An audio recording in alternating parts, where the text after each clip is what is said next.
Good morning. We're continuing our devotional series through the book of Mark, and we're in Mark chapter 1, looking at verses 16 through 20 this morning. As Jesus walked beside the Sea of Galilee, he saw Simon and his brother Andrew casting a net into the lake, for they were fishermen. "Come, follow me," Jesus said, "and I will send you out to fish for people." And at once they left their nets and they followed him. And when they had gone a little further, he saw James, son of Zebedee, and his brother John in a boat preparing their nets. And without delay he called to them, and they left their father Zebedee in the boat with the hired men and followed him. Friends, this is the word of the Lord for each one of us this morning. So this is a famous text, right? Most of you have heard this before. If you were in chapel last year and actually paying attention, I preached on this passage. It's one of my favorites. And I want us to imagine, right, that day was just an ordinary day for Peter, James, and John, the sons of Zebedee. They were doing their thing, right? Good things. They were working. They were taking care of their family. They were providing, contributing to their community. And in the midst of that, Jesus shows up and he invites them to follow him. And immediately they put down the nets that they are working with and they follow Jesus.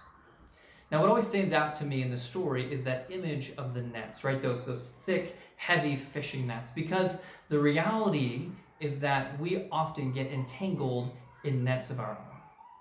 And it's such a fitting image for us because there are so many things that stop us from following Jesus. A lot of them are good things: sports, school, friendships, parental expectations, right? And we're trying to manage all of these different things, and yet they can stop us from saying yes to Jesus and following him. The problem is not that these things inherently in and of themselves are bad.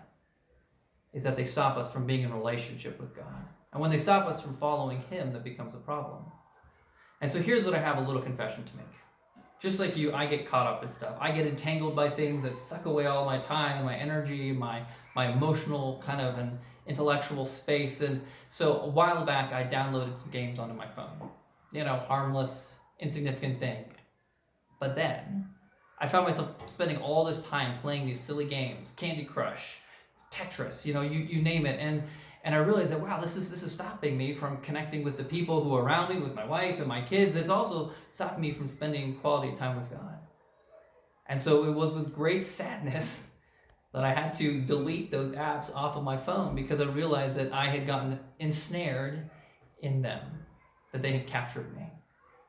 And so my question for you this morning is, what are the things, what are the nets that you are entangled in, that are stopping you from saying yes to Jesus? Maybe it's something silly like games on your phone. Maybe it's an unhealthy relationship. I don't know what it is for you, but I encourage you to take time and to think about it. And then, like the disciples, to put down your nets and to follow Jesus. And as you do that, I hope that you will experience the life abundant which God is inviting you into, a life which is way better than those other things. Have a great day. Bye.